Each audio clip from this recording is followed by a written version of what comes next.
ఈ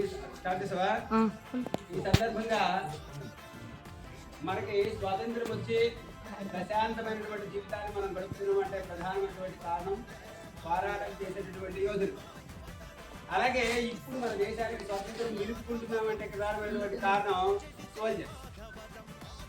ఈ సైనికులు లేకపోతే మన దేశాన్ని వేరొక దేశం వాళ్ళు ఆక్రమించుకునేటటువంటి అవకాశం ఉంది.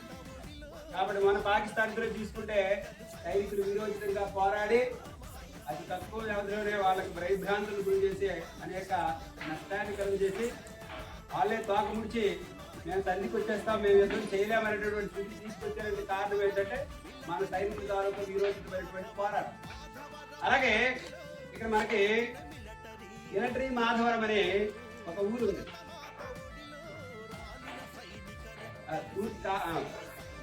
పశ్చిమ గోదావరి.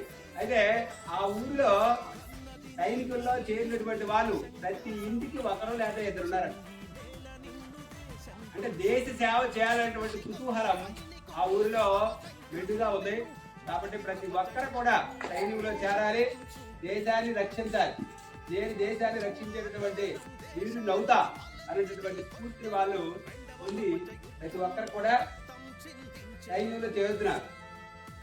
అయితే దాన్ని పూర్తిగా తీసుకుని ఒక సినిమాని military mister soldier from military Madhavaram అనే పేరుతో ఒక పూర్తివంతమైనటువంటి చిత్రాన్ని చిత్రీకరించారు. అందుకు డైరెక్ట్ చేసినటువంటి వారు బాలాజీ మూర్తియన్ మరియు ప్రొడ్యూస్ చేసినటువంటి వాళ్ళు బిఆర్ఎం పట్నాయక్, యుఎస్ఎన్ పట్నాయక్.